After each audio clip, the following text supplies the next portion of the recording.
Well, greetings, everybody. My name is Asij Malakias. I'm a co-chair in this session with my good friend Salim Valimamade. It gives me great pleasure to welcome you all to the Africa sessions.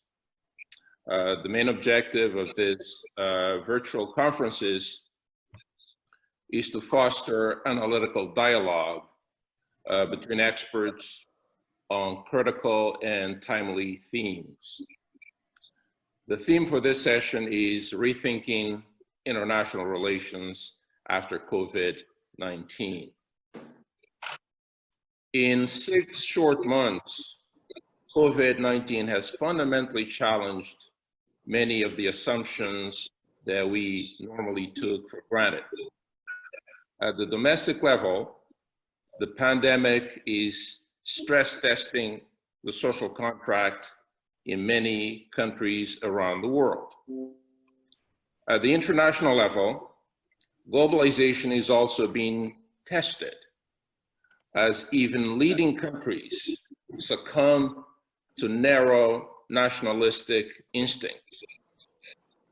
For most African countries, COVID-19 is a real reminder that the continent still faces challenges and vulnerabilities that will require deep strategic thinking and forward-leaning leadership. We have invited a group of very distinguished individuals to offer their perspective or their perspectives on the topic. And they are Chris Alden. He's a professor of international relations at the London School of Economics and Political Science, and a research associate with the South African Institute of International Affairs. We have Alexandria Arkanzelskaya, who is with the Center for Southern African Studies at the Russian Academy of Sciences.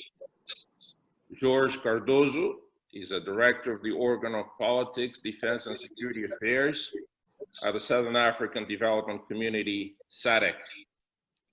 Vemba Dizolele is a lecturer at Johns Hopkins University's Paul Nietzsche School of Advanced International Studies and a visiting fellow at Stanford University's Hoover Institution. And David Zweig is a professor emeritus at the Hong Kong University of Science and Technology. He's also director, Transnational China Consulting Limited, and vice president of the Center for China and Globalization in Beijing.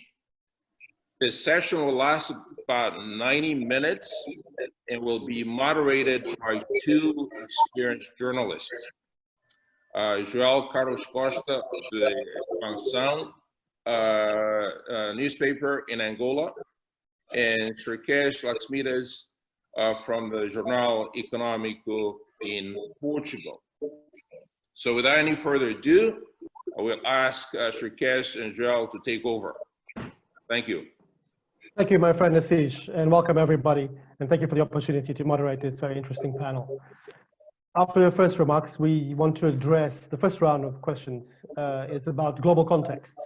COVID-19 may likely be remembered both as a public health crisis and an event that may have marked the end of a global era in international relations, thus this being our inaugural topic.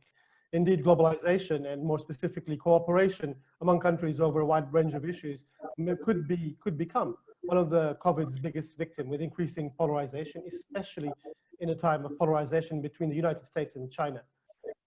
My first question is to a specialist on this area, David Zweig. Hi, David.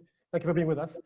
My first question is, can you explain us the global context of this competition between the US and China, and whether you see this competition being, I would say, increased or becoming more fierce as a result of the pandemic, the COVID-19 pandemic?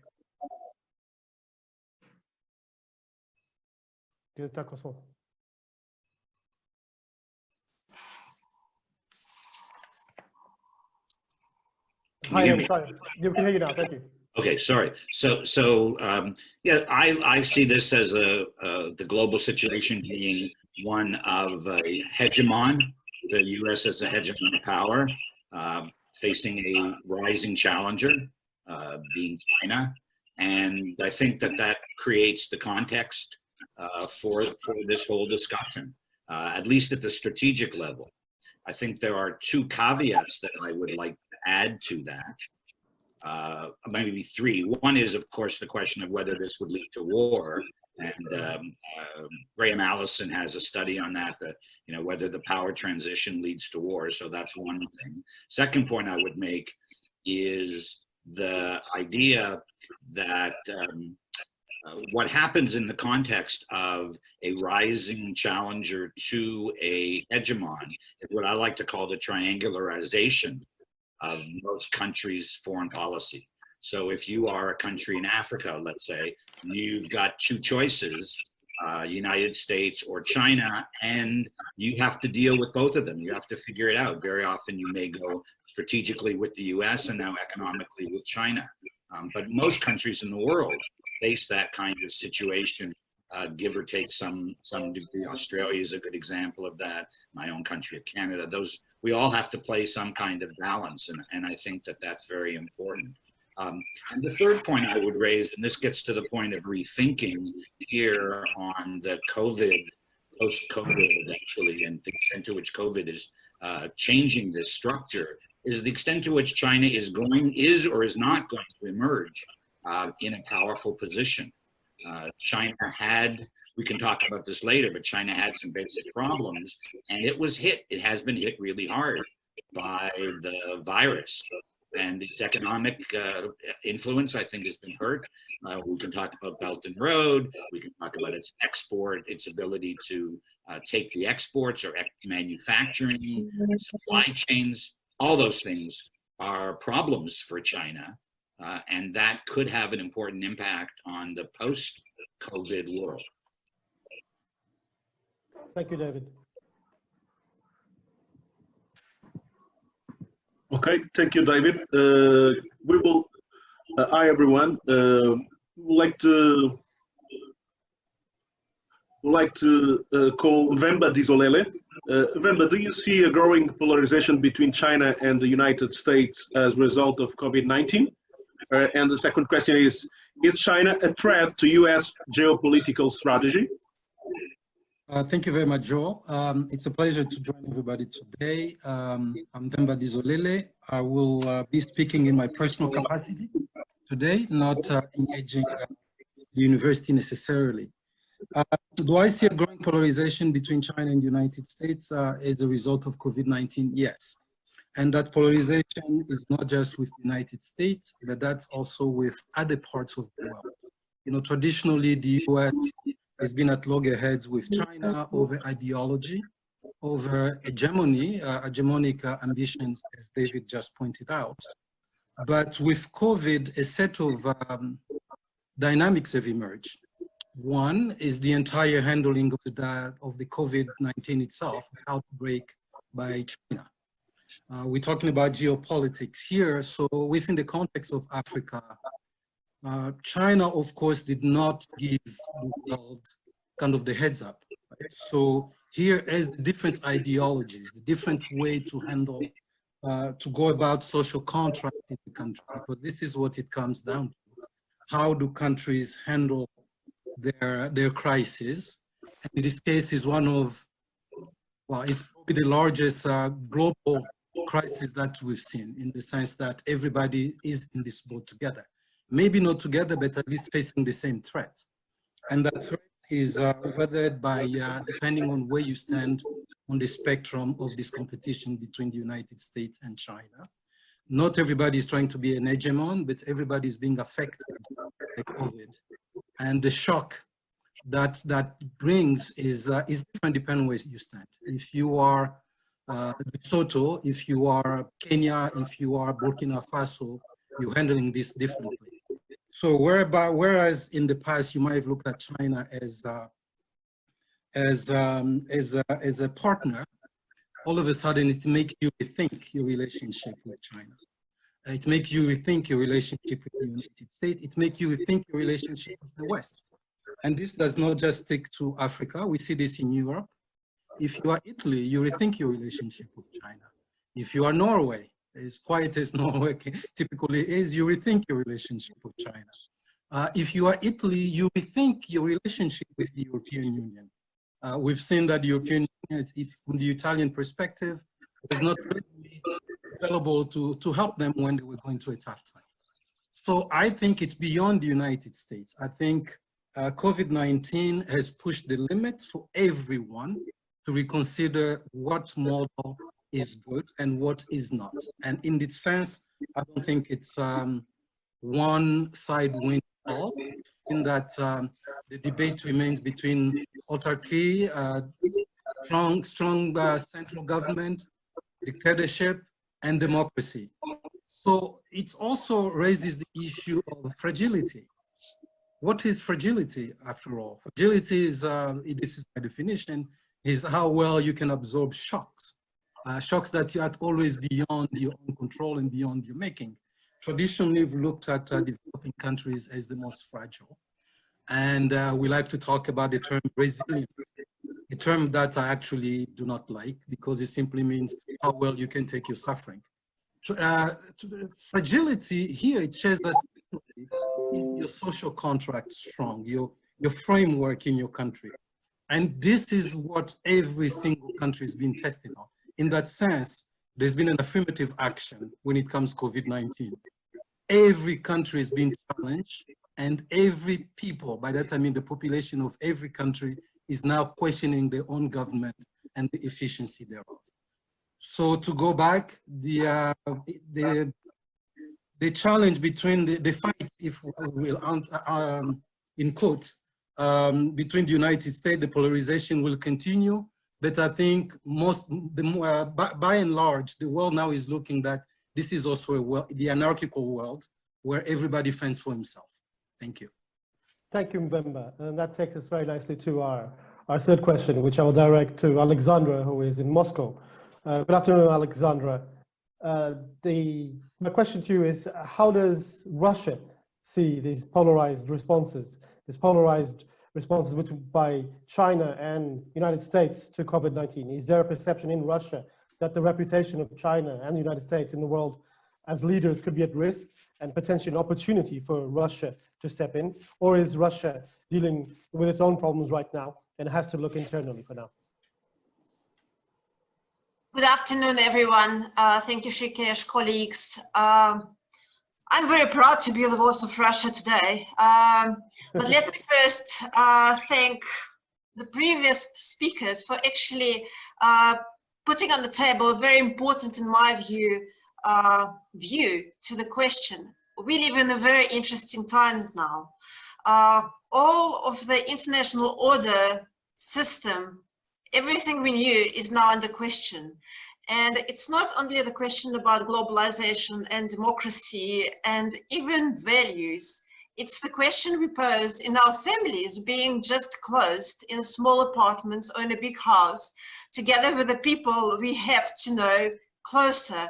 And it's the same applies to the nations, to the countries, and globally to our partnerships with our other countries. And coming to the question about Russia, what is her position between China and USA? It's a very interesting question. And Mr. Lavrov, who is the Minister of Foreign Affairs, gave an interview 2 days ago, and the same question was posed to him. So I think I'm obliged actually to read through what he was saying, and I will be much more to critique his views. We are on the side of justice, he says, and common sense. Justice presupposes that one cannot accuse someone of anything without proof. As of common sense, all forces should be directed not to shout, "Stop the thief," referring to China, but to unite and create a vaccine. There is a certain prestigious race who will be the first to actually find that vaccine, and there are a lot of manifestations of national selfishness. When the fight for who will be the first owner of the vaccine unfolds. So he points out to us that that is the new reality we live in. Now we're fighting for the vaccine. There are reports that the US United States outbid the French firm Sanofi in the hope that it will be the first one to develop that vaccine, and that will put the United States up front. And there are also a lot of suggestions that any result actually should be immediately become universal. They will be common sense without trying to extract geopolitical benefits. But we live in a world of reality, and we know that the geopolitical benefits and how the COVID is going to be unfolding and how the countries are going to play that card is very important now. And that puts us in the discussion about Africa and how are the external forces going to actually be active and put their interest on the African continent that's more fragile than any others. And I think that's the most important question. So Russia is standing in between China and the United States. And I think it's definitely going to, first of all, watch into its own national interests. You all know that Russia is on the peak of the virus, of the pandemic losses. But for the last 2 days, we see the slight decline that gives us hope that we're going to witness less dead people from COVID. But as you mentioned, we're all in the same boat. Although we're in different views, but we're all fighting the same pandemic threat. Thanks. Thank you, Alexandra. My pleasure to introduce Professor Chris Alden. He's Professor of International Relations at the London School of Economics and Political Science. Chris, will COVID-19 affect the relations between African states and China? Undoubtedly, as it will affect the relations with other countries as well. I think that this is the point of departure that my colleagues and Venda in particular mentioned. I think that there's a kind of reconfiguration of the depth of commitment, the commercial. I think that the initial one will be a COVID-19 reaction, but I think that the more significant one will be the economic impact that follows in that, the debt crisis itself that will be exacerbated by the slowing economy, and how China responds to that as a major player. I know this is playing on that old trope which we're all familiar with about debt trap diplomacy. I'm not talking about that. I'm just saying that the general inability of African economies that have been commodity based to respond to be able to pay off interest on loans. They've already had a crisis talk with the G20. Their largest bilateral debt creditor is China. China has been relatively silent in action terms on this, and this, how it responds will be of great significance. So I think there's the short-term COVID-19 set of reactions, which has varied across different for different domains, but I think that there's the medium-term reaction will be about how does China respond to the economic troubles that flow from the slowing of the economy, et cetera, et cetera. Will China be as engaged? Will it respond to very specific concerns of African governments, African economies? Thank you, Chris. Staying with the African states and their economies, next question is for Jorge Cardoso. Jorge, welcome. Thank you for your presence.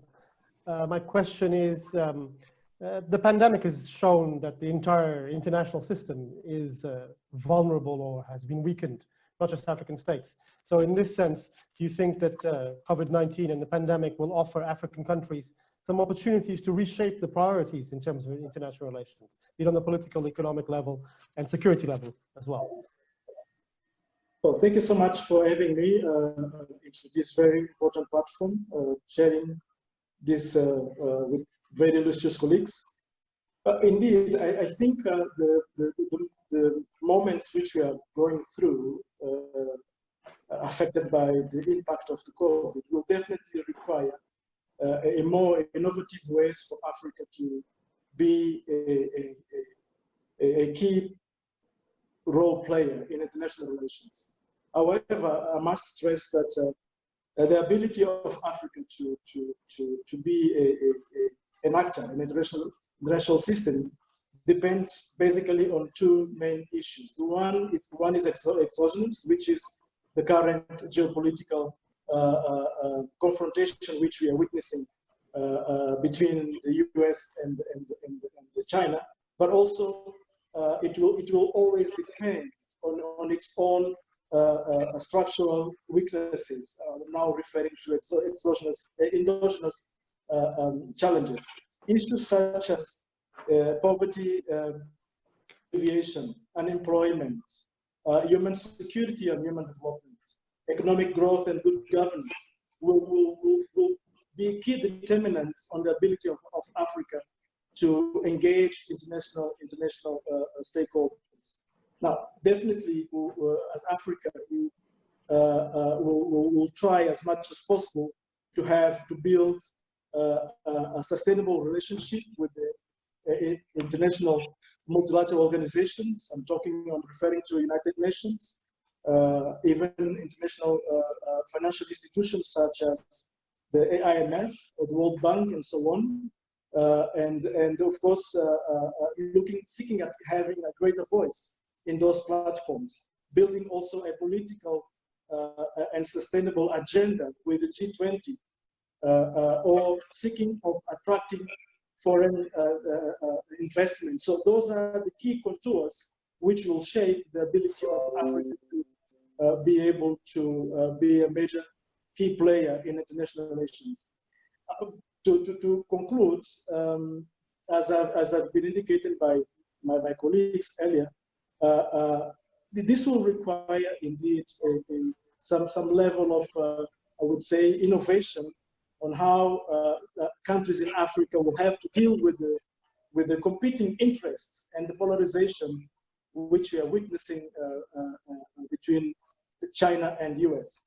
You will definitely understand that most of the countries in Africa, in particular Southern Africa, had either partnerships or economic relationship with China and the US, and this increased polarization will definitely affect the ability of African states, of Africa at large, to be a key player in international relations. Thank you, George Cardoso. We will now go to the second topic. Some Asian countries' responses to COVID-19 have been applauded around the world, much to the displeasure of the Trump administration. Well, the first question of the second topic, regional responses, goes to David Zweig. He's Professor Emeritus to the Hong Kong University of Science and Technology. David, what are Asian countries doing right in response to COVID-19? And the second question is, has China's reputation deteriorated in African countries? Sure, so those are two, thank you. Those are two separate questions. As I sat down to try and think about some of this, this question, it's amazing how many countries in East Asia have actually done, countries or territories, have actually done pretty well. I lived in Hong Kong. I lived through SARS in 2003, which gave Hong Kong a strong sense of the need to really get control of this. And so Hong Kong, I think historical experience has been very helpful.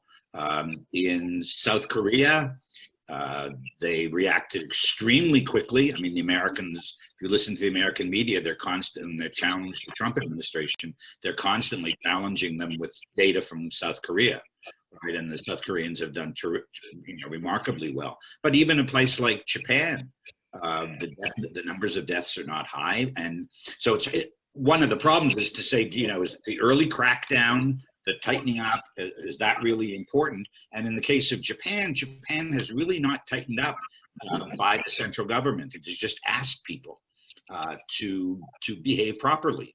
And in that sense, it's worked. But most of the strategies, most of the successful places are, locking down and testing if they can. The South Koreans have done an enormous number of testing. Taiwan is a terrific example. And you could even throw in here, just for conversation's sake, you could even throw in China. I mean, China made mistakes in the early period. We could talk about that, though that's not the topic. But, you know, very serious lockdown. And to a large extent was able to control it. Now, the Chinese play up the fact that their authoritarian regime is the one that has solved the problem. And I think that that's just not true. I mean, theirs was one strategy, but if you look at Taiwan, they've done a terrific job. South Korea, these are all democracies. So it's not clear which of the two strategies or which of the two systems. In that sense, we're talking, you know, China was very capable before this of saying, you know, the Chinese system is working. A lot of African countries are saying, yeah, China's working really well, let's follow them. And then here we've seen again how democracies in East Asia, just look where you've got Vietnam, right? Vietnam's had almost no deaths, right? So and there's a much more authoritarian regime. So that would answer the first question. Is that okay? So, the second question then about Sino-African relations, I would preface it by saying I'm not a big specialist on Africa, as I've sort of told everybody, but I think that there are several issues here. Chris referred to them to a certain extent in terms of the debt issue. So how China manages the debt, the African debt, and as Chris said, they have not been very outspoken. They've not been very forward. If you look at Deborah Brautigham's, the China-Africa Research Initiative, there's a very good article on there that talks about what does China do in terms of what are the myths and non-myths. And one of the myths that she raises is they're not very good at giving up debt, and that the debt that they do give up is usually the interest-free loans that are almost all done, and then China will just say, okay, that's gone.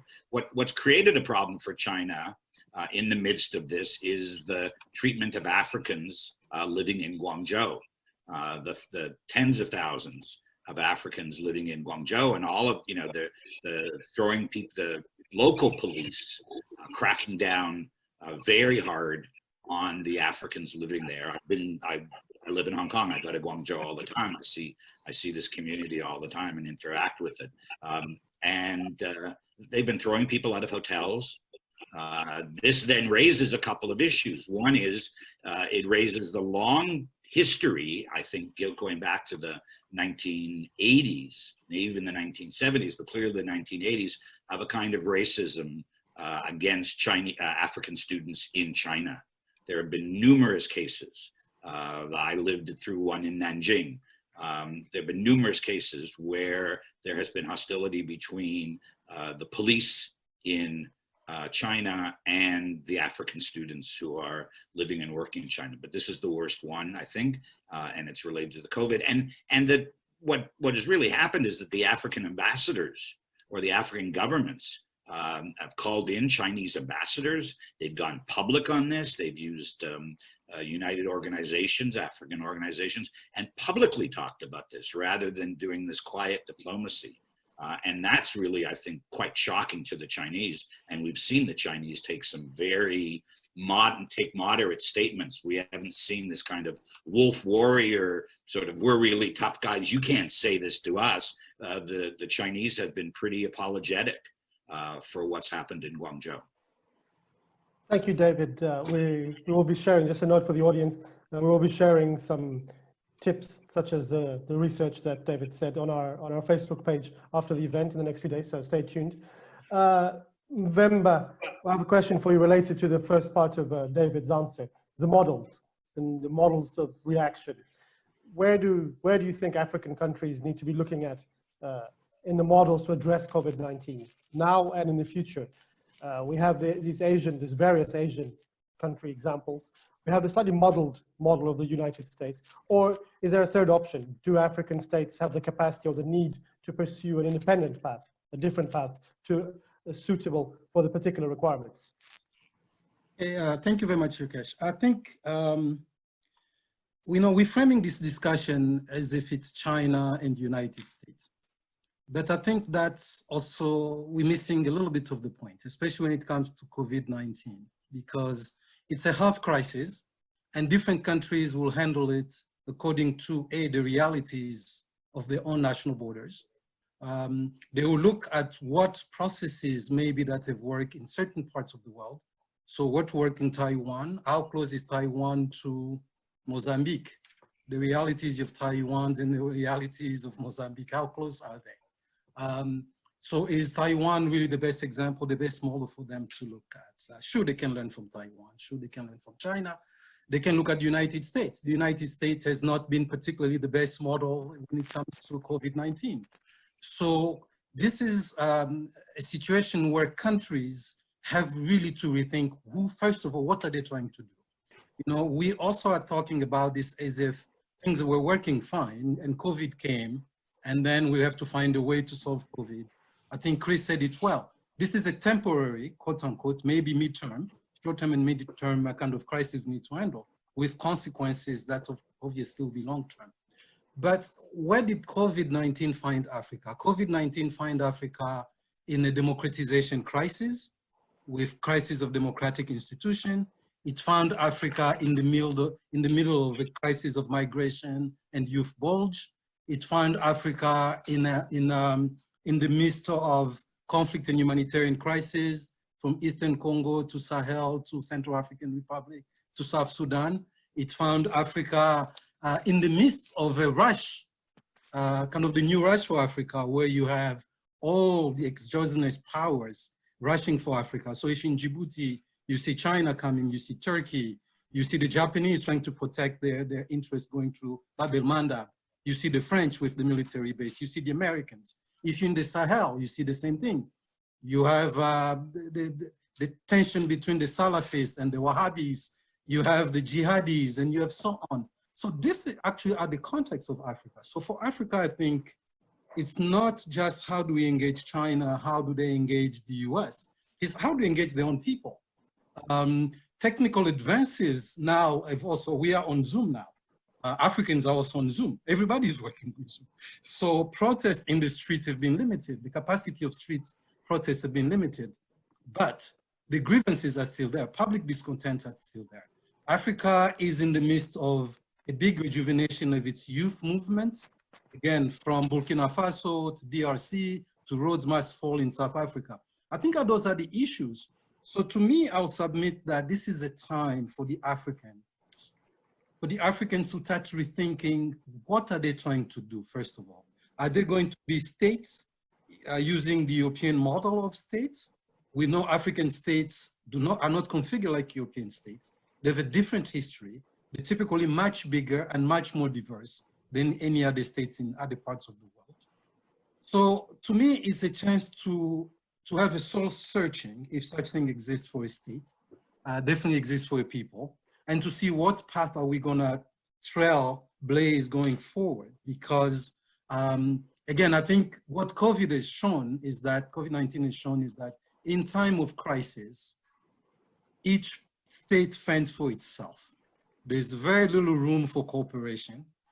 Science and technology has always been kind of the boon of cooperation. There's never been disagreement on science and technology. The Wuhan lab had a lot of support from the US. You know, SARS, H1N1, all those other things were dealt with within a collaborative effort. COVID-19 has spiked all the jingoism, nationalism, anything else in between. So can Africa really afford to throw itself in that polarization? My answer will be no. This is another wave, another opportunity for Africa to say, hey, who are we? And what are we trying to achieve? So the models really in many ways are irrelevant. The model that really will matter is the model that they come up with that face and reflect their reality, drawing from different experiences from other countries. But to put the US as China as the best model, Singapore may be the best model, Taiwan may be the best model. I don't know, I'm just saying this is the mindset that because Africans from the get-go, from the independence time, were told you have to be with the East or with the West. You have to be, and that narrative has to stop. They don't have to be with either one of those. Thank you very much. Thank you, Mvemba. The next question goes for Chris Alden. Chris, what are the key strategic advantages that China offers to African states in their responses to COVID-19 and related challenges?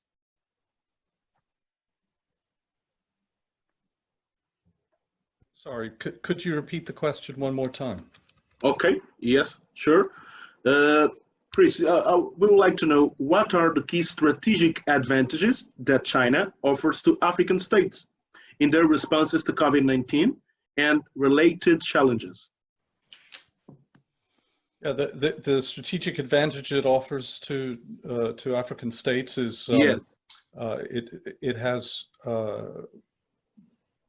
delivered in a rapid, after a slow start, it's ramped up its response quickly. It's been able to provide, in the context of engaging with Africa itself, I'm not talking models here, but how it's engaged with African states through the Jack Ma and Alibaba foundations. It's provided distribution of masks, ventilators, and various things like that. So there's a sort of largesse that's available that it's been able to provide on pretty short notice to African states.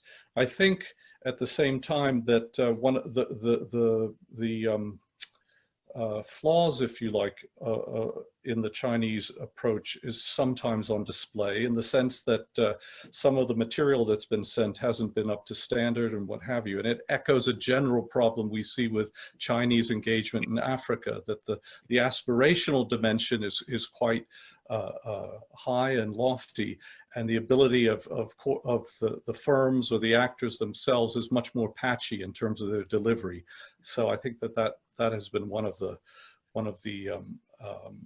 it's sort of China undermining some of its own strategic advantage in this respect. So I do think that having said all those things, that China has been, once it gathers its forces in this area, it's worked pretty hard to bring to Africa some of the resources necessary to fight the disease quickly, rapidly, and effectively. Thank you, Chris. From China to the BRICS, Alexandra, we have had, over the last 10 years, we've seen the development, the emergence of this group of 5 emerging countries. And one of the focuses was Africa from the beginning. How do you think this pandemic gives an opportunity for the BRICS to fit in? Will the pandemic help cement or increase its influence on the continent, you think?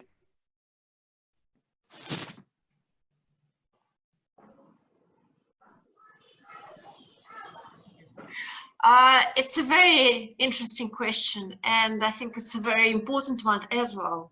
COVID-19 shows that it is a new challenge to the existing world, and BRICS is a probable new response, because we are witnessing the need for new responses. The world we knew is not working, so we need new responses, and maybe BRICS is one of the ways to respond to it. I would agree with Mbemba that countries are actually looking closer to their national interests. And Russia is presiding BRICS this year. So we're looking forward to how BRICS is going to evolve around this crisis.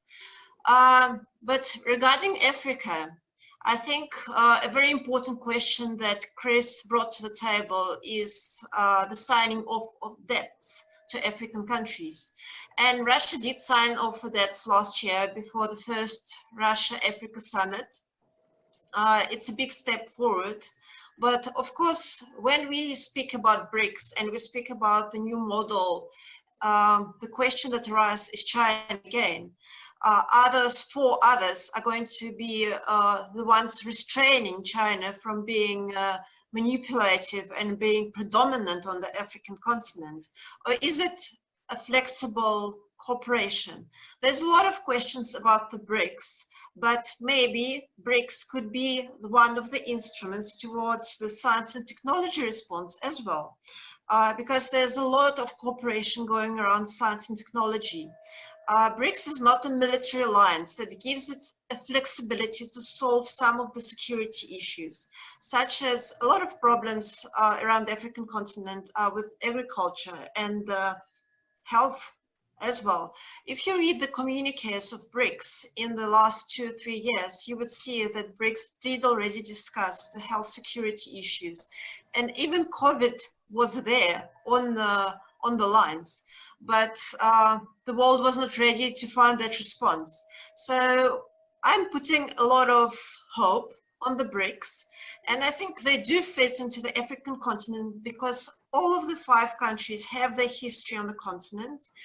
And some of the history is very positive. Some of the history is questionable. But if you actually regard it not as a bilateral cooperation with the continent, with the countries of the continent, but trilateral or multilateral, that could be one of the frameworks in which some of the help to the developing African states, the young continent, could be held. Thank you, Alessandra. Before addressing the next question, I will just say hi to Anthony, one of our listeners. Anthony, we saw your question, and we will address it to the panel when the time is right.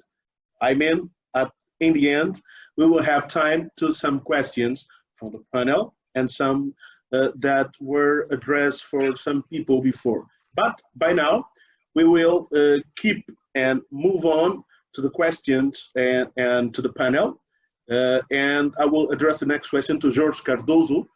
George, is COVID-19 one more reminder that Africa needs a Marshall Plan or bailout?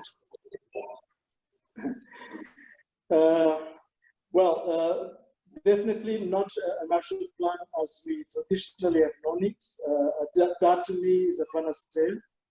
And what I believe Africa needs is it's a blueprint for development, is a master plan which will prioritize key issues such as industrialization, infrastructure development, economic diversification, and value chains.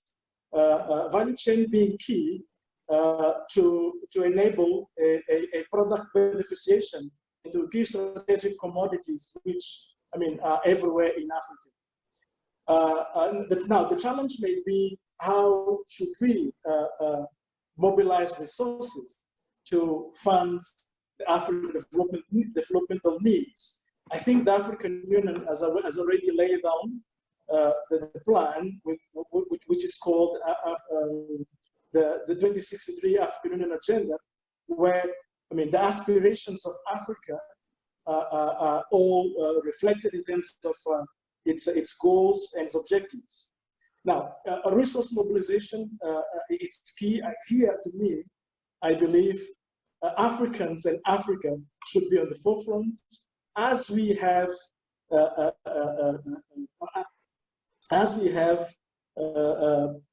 potential enormous in terms of natural resources to fund these needs. Let me just remind, for instance, that Botswana and the DRC, together with Russia, account for 8% of the global diamond reserves.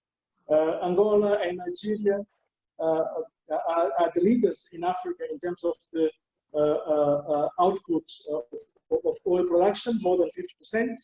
We do have also the case of Mozambique with the enormous potential in terms of natural gas. So we indeed have all the necessary conditions for us to be able to fund our own development. And then, of course, partner with the international organizations, with the cooperating partners to fill in the gap where it is required. Now, the issue of the bailout, David has referred to it. The issue of it has been actually requested by the African Union in April, whereby one of the pledges was that either the international financial institutions or the major partners be able to waive the service of the debt.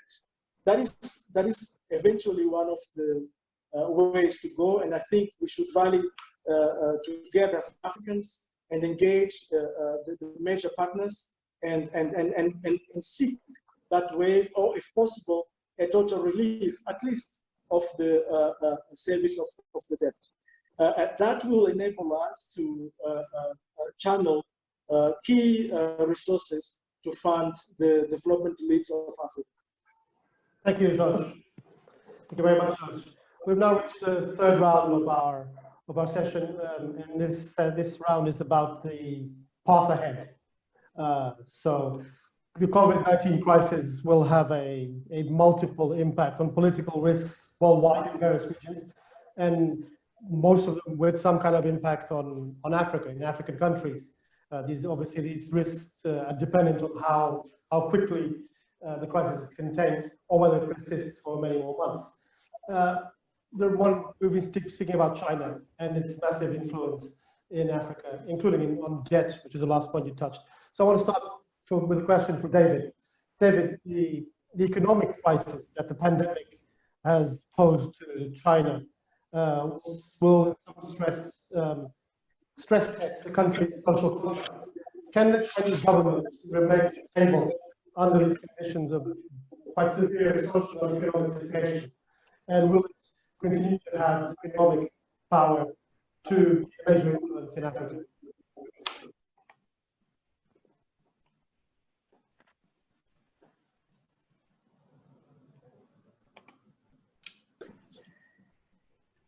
One is that China is having a real problem fulfilling its social contract, because its social contract in the past was, we will continue to have your economy grow, we will build a middle class, we'll give you cars, we'll let your housing improve, we'll let you travel and have a really nice life, just don't mess with us politically. And that's a hard one to fulfill right now. 20% unemployment people are talking about. Youth would be very disgruntled, the young people who have had a terrific time over the last 15 years. I mean, I teach Chinese middle-class students who come down to Hong Kong. They're having a good time. They're running companies. They're life has been really good. And so all of this instability that people have talked about in China, and political science love to talk about the political instability, I just haven't seen it. And I think that, but now COVID then creates that problem. But one positive side to the social contract is that China can make the case, and Xi can make the case, that they've handled the crisis pretty well.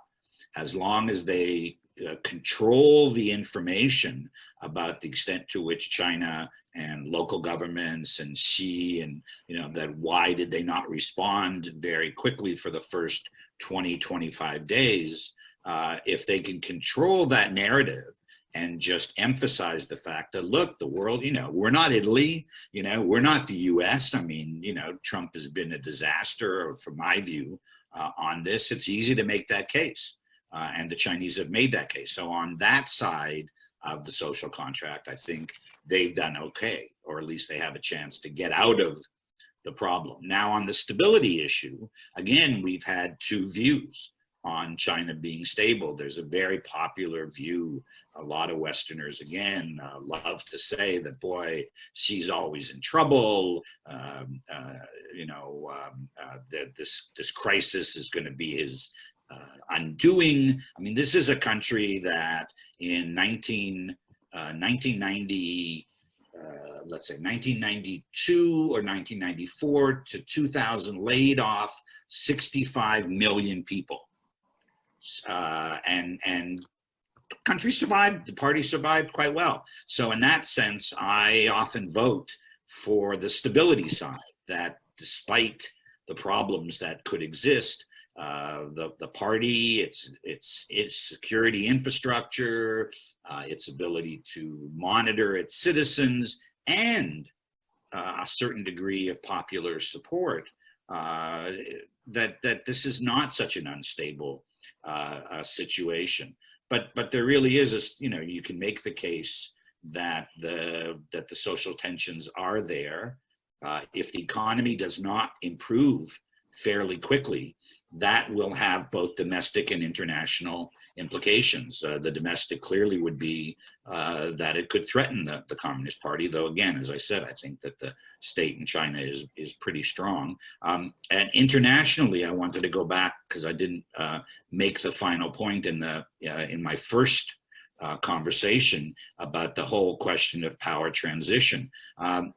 China just may not quite make it. And if it doesn't quite make it, we all want to think about what kind of China are we going to see if they don't reach Xi Jinping's China dream, if they don't attain some of the goals that they've really, Belt and Road and all these things. How is China going to respond?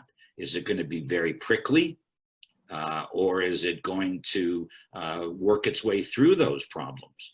My own sense is that, the Chinese themselves have written a domestic document from one of its think tanks that says that they're in big trouble internationally. The world is as hostile to them as ever since Tiananmen, and that there's the real threat of war. I would add one point, though. Do I have 1 second to add one point? Sure, go ahead. Okay. On the Russia thing, one thing we haven't mentioned, I think that Russia-China is a very interesting phenomenon and very important, especially if you use the power transition or the hegemon challenger model, because if you are the rising challenger, China, and you need some support and some protection to make sure that the United States doesn't go at you, the natural ally is Russia. And so from a strategic perspective, and we've seen, I think, pretty good relationship, and I don't think it's a relationship of convenience, which again is what the Westerners often say, and Alexander can talk about that. I think that this Russian-Chinese relation is pretty good, and therefore moving forward, I think those two will be, they'll find a way to work together. But again, we could see the United States in the long term just maintain its dominance. One really interesting statistic, and I'll stop there, is if you look at share of GDP before the global financial crisis, the United States was 25% of the global GDP. And then after the crisis in 2007, 2008, it dropped down to 20% of GDP. Well, it's back to 25% again. China continues to grow. It's about 17% of global GDP. But, the United States is not terribly on decline. And so going forward, I think this will be very interesting to see if China can maintain how badly it will be hurt by the virus. And anyway, I'll stop there.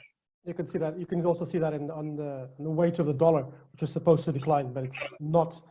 It hasn't declined as a world currency. Joel, next question. Okay. Please, thank you, Shik. Thank you, Dave. David, and the next questions go to November. November, does COVID-19 represent a moral threat to global American influence, or is it an opportunity for the United States to reassert its power? Thank you, Joel.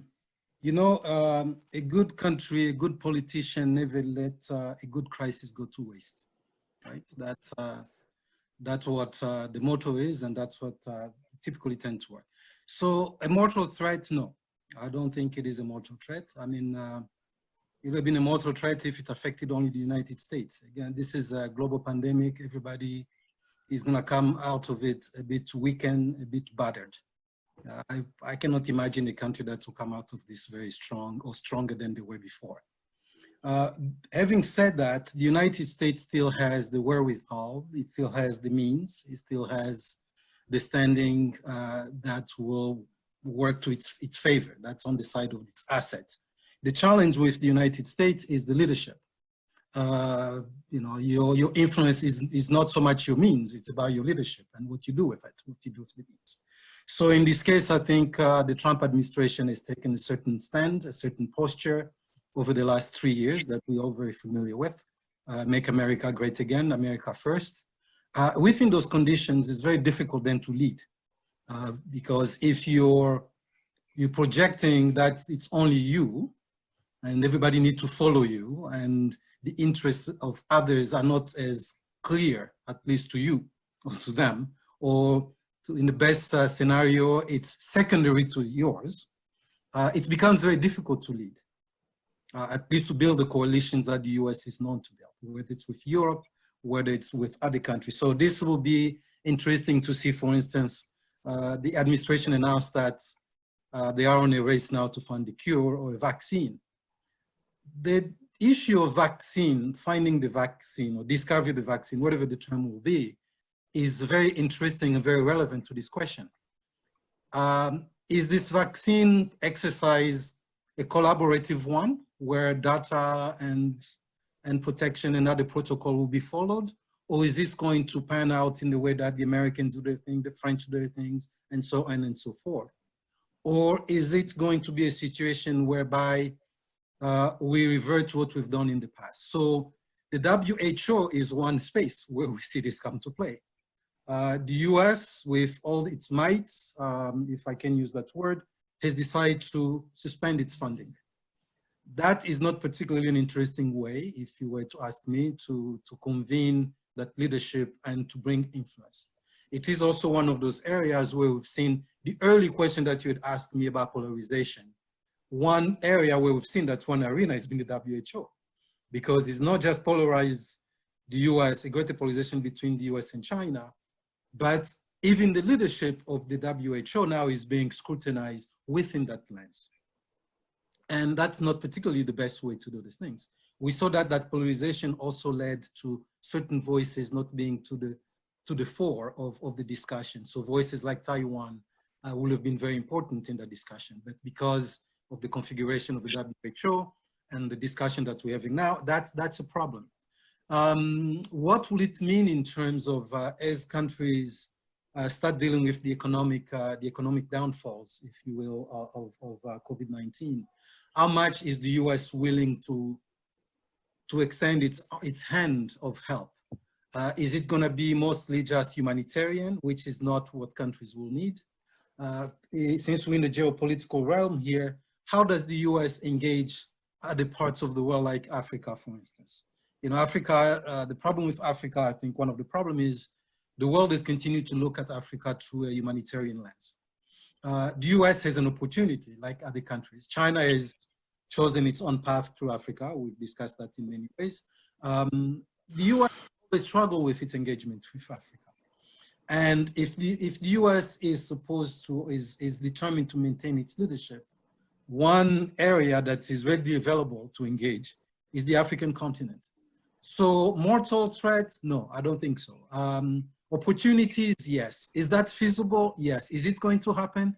It depends on what the current leadership in Washington will do and how much they can be visionary in engaging the rest of the world. I'm a bit pessimistic in that sense, but let's see. Thank you. Thank you, Mbemba. Alexandra, I want to take this opportunity to ask you to comment on David's answer just a few minutes ago. We were talking about BRICS. It's very interesting to see, from your point of view, how you see the relationship between Russia and China at the moment, and how it can go forward in this time of polarization. The second part of the question, which was my original question, is we're talking about the BRICS. What role could there be for the BRICS Development Bank at this stage? You know, development has been put at pause in a certain sense in Africa because of this pandemic in some countries, and will be one of the key tests. So, can the BRICS Development Bank help in this front?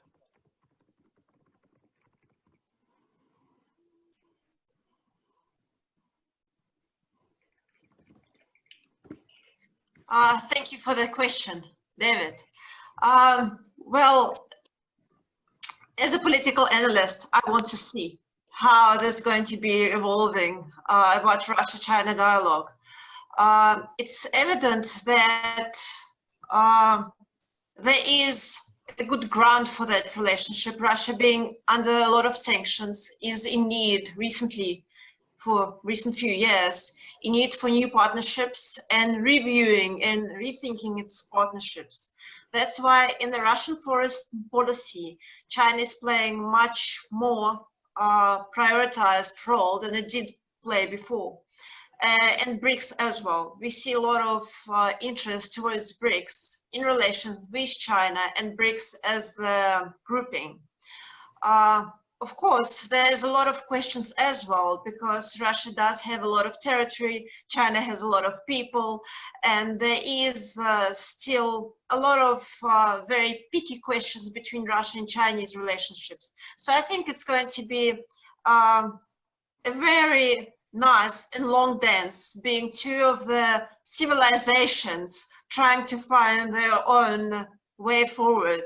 But yes, I think if we regard it in the polarized world between China and states, Russia is probably going to go to dancing with China and will try to make her partner be more evident and more joyful in the current circumstances, and finding other alternatives to the bipolar world and trying to play its new role with facing a lot of economical problems, as you all know. And coming back to Africa, because I think we're discussing Africa today, and it's very important because Africa is a young and growing continent. Africa is very, very young, and I think the whole world understands the potential and the perspective of the African continent as a whole.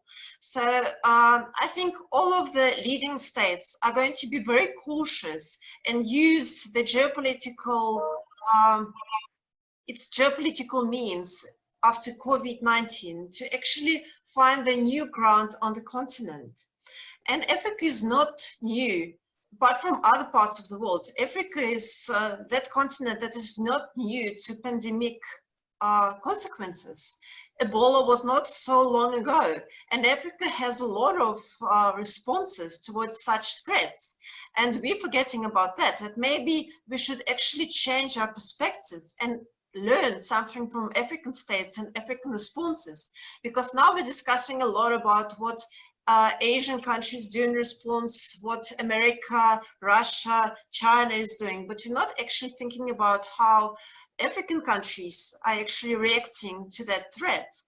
And I think another emphasis I want to put on the table is that maybe we should change the rhetoric of seeker and giver, and because we always regard Africa as a seeker and others as givers. But I think the time has changed, and it is time for partnership. And Africa can help other states as well. And in that regard, the BRICS Development Bank is, of course, a small initiative, but with a big potential. What did it already done? It did help China with 1 billion, and it did help, on the 3rd of May, it was announced that they already gave 1 billion towards India to help fight the pandemic. And there are 2 pending questions from Brazil and South Africa. And it was announced that 10 billion is going to be given. So there's obviously 1 billion to be given to South Africa, representing African continent, and 1 billion to Brazil. So I think there's a lot of potential, but we should understand that BRICS is very flexible. It's very undetermined. It doesn't have a rigid structure. That is probably an opportunity, but it's also a difficulty. It's always difficult to find common ground for 2 countries, but imagine for 5. So, and if the other view towards the BRICS development is that all of the countries in the BRICS are very fragile. We're speaking about vulnerability and fragility today. All of the countries, mainly China is not the one discussed, but all of the 4 others are really suffering and are going to experience a severe economic crisis after COVID-19. So that framework is probably the one with potential, but the same as the first question, I'm really keen to see how it's going to work. but let's see. Thank you, Alexandra. The next question goes to George Cardozo. George, what measure must be in place to ensure that the COVID-19 pandemic does not negatively affect the positive political gains made in Africa over the last few years?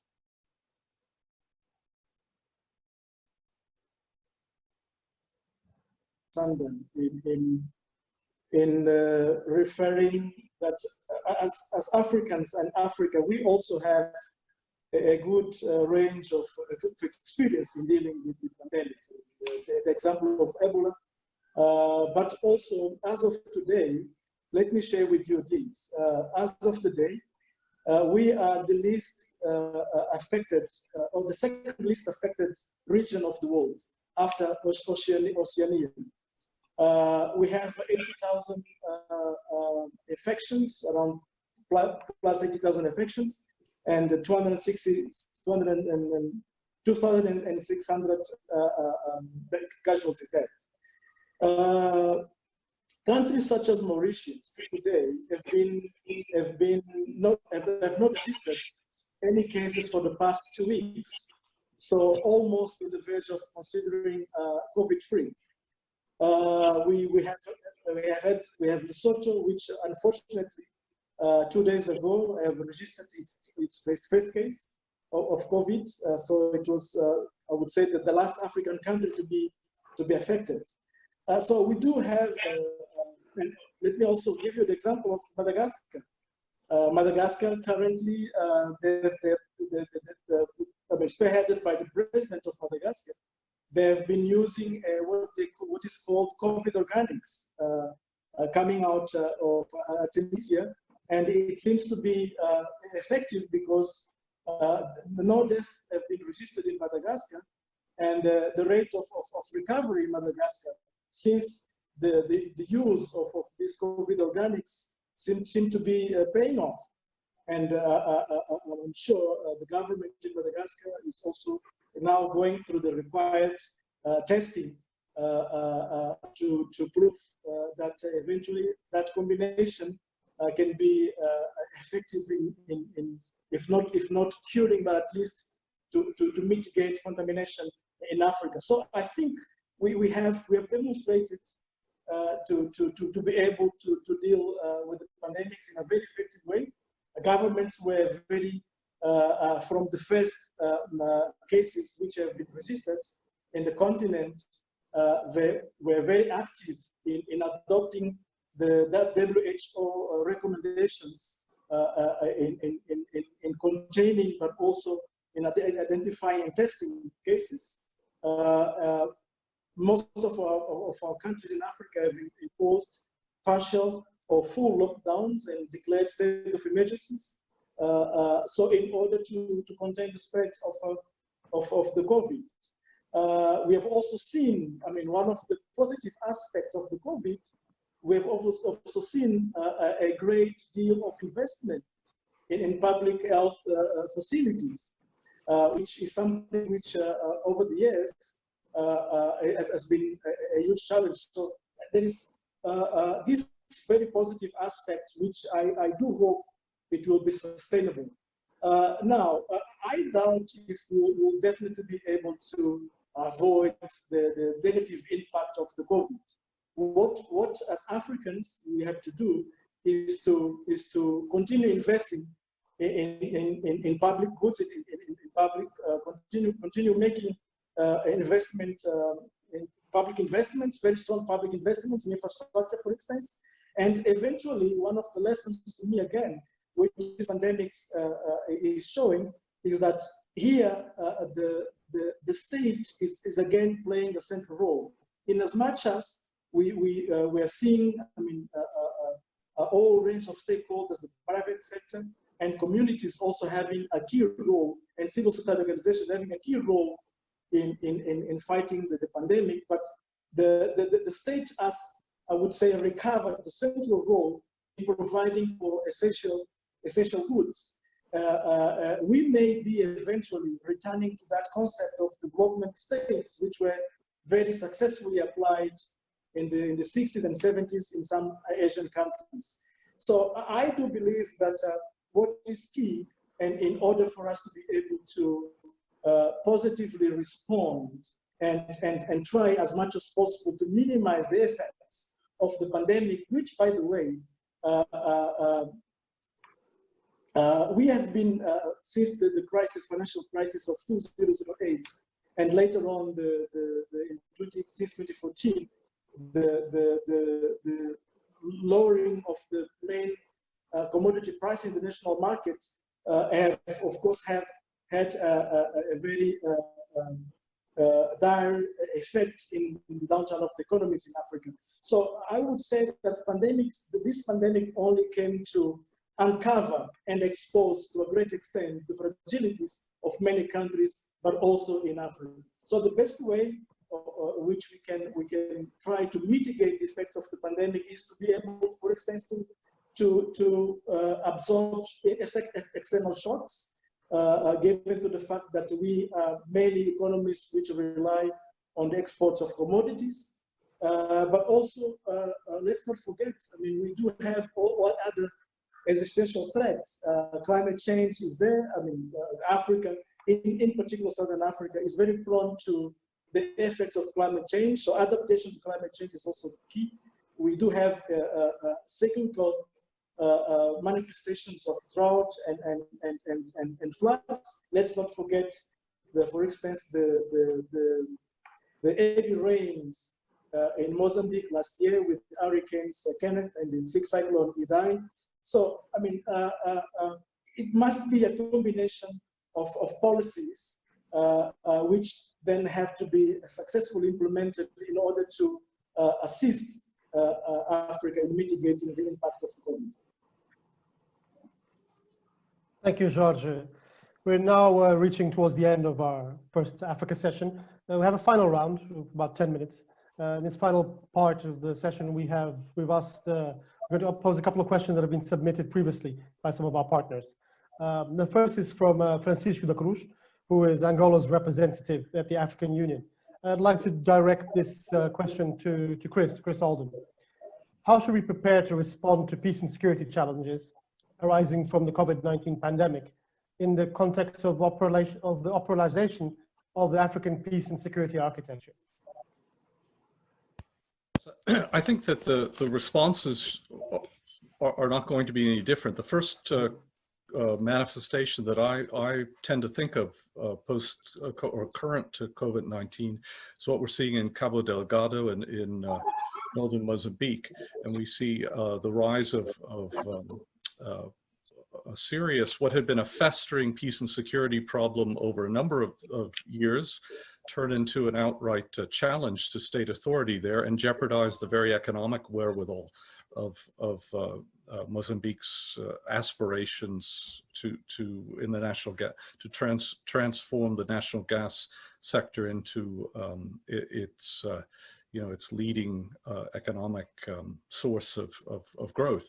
So I think that the challenges in some respects are the same, that where they are largely the same, but they will have been challenges basically to governments which have not been able, in the context of COVID-19, to extend their authority across already disputed regions. So I think that the peace and security architecture, the relationship between the AU and the UN Security Council, this remains at the heart of responses to challenges of this nature to African peace and security.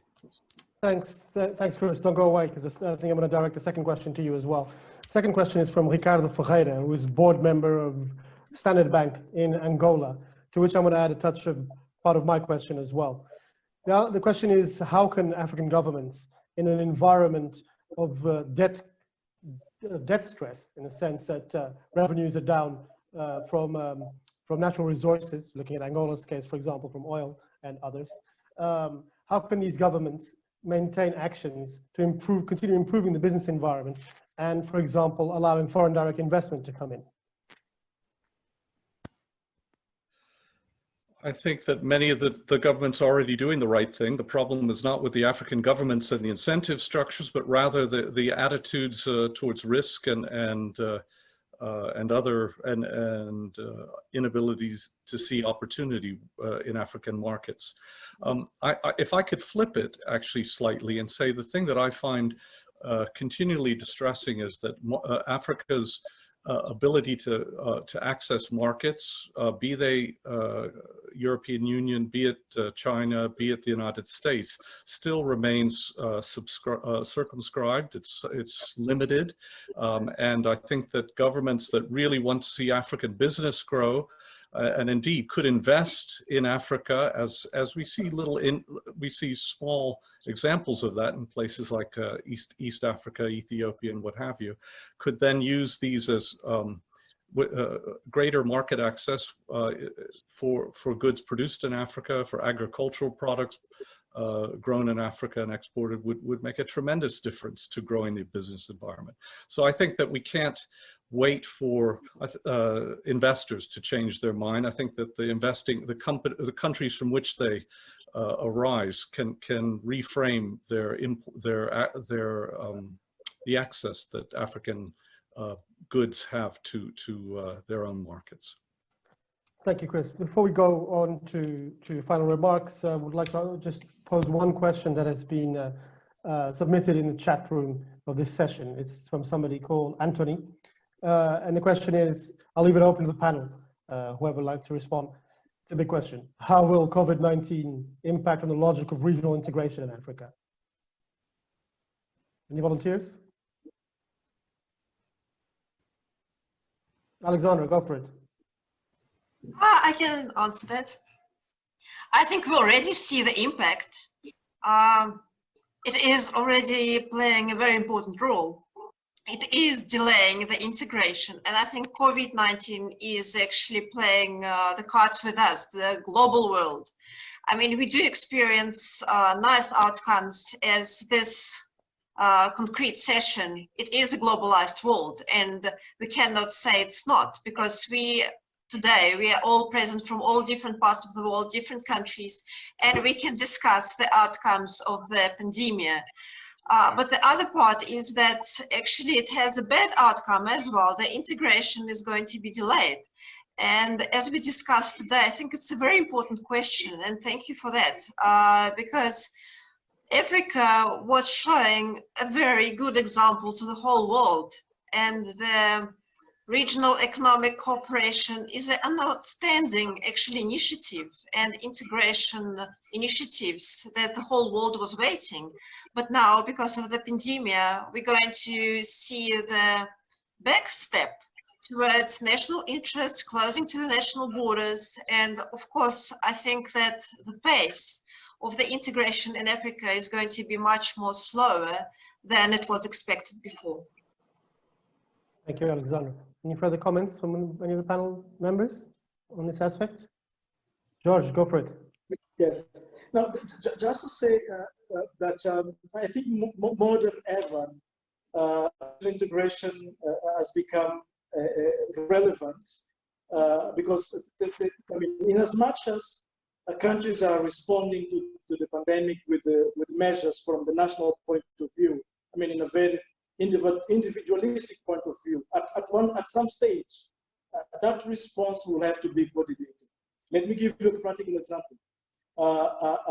Here in Southern Africa, if South Africa decides to lower the level of restriction of the lockdown from level 4 to level 3, or even to level 2 to level 2, other countries will also have to adopt, or at least reach a stage where similar measures can be adopted.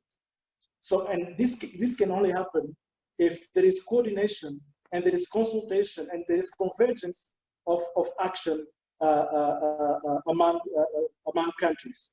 Another aspect is, I mean, more than ever, multilateralism is being challenged. We have been seeing the attacks against the WHO in the extent that countries are really fending for themselves. So the whole logical of coordination, of coming together, of solidarity, which the regional economic communities allow to countries, I think it's very key in responding to the COVID. Thank you, George. And we are coming to the end of our session. I don't know if any one of you have any further comment for the question that she has submitted before. But in case we done about this question, it's just time to thank you all for your presence and for the participation in this. That is the first initiative of the African sections. And I will call Salim Ahmad, one of our, I don't know if I call him sponsor, but Salim, you can move forward. I think Movember wants to take a note, please. Okay. Yeah, thank you very much, George and Salim. I just want to say, the question was about REX.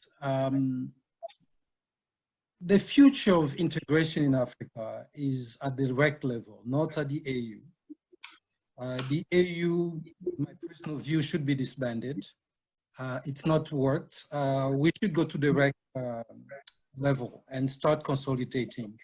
And in fact, ECOWAS is one of the RECs, probably the only RECs that really is functioning as close as the population can have. They have implemented measures over the years, common passports, traveling without visa, adherence and commitment to the charter of the organization, namely with democracy.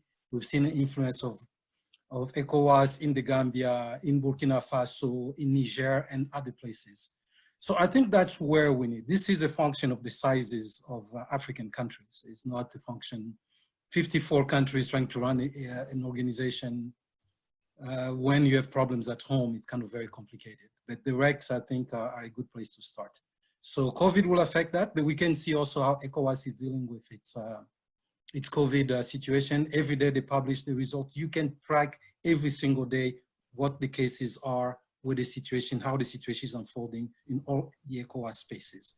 So I just want to throw that out there. I think it's very important because we tend to look at AU and the AU just not delivering. Thank you. Thank you, Vemba. In case we don't have any other comments, I will go to Salim. Many thanks, Joel, and it was a very rich discussion here we have.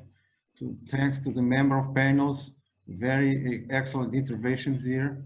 And I want to appreciate all the participation of you, each of you. Excellent, thank you very much. As Assis was telling in the beginning, this platform, global strategy has the aim to promote this kind of discussion, especially in the fields that is a current challenge, namely to African countries. So as we can see in this debate, there are many challenges in terms of African countries, in terms of politics, in terms of economics, in terms of social issues. So I believe this debate was very, very rich to give some contributions to the policymakers. Thank you very much to all of you. See you next time. Thank you.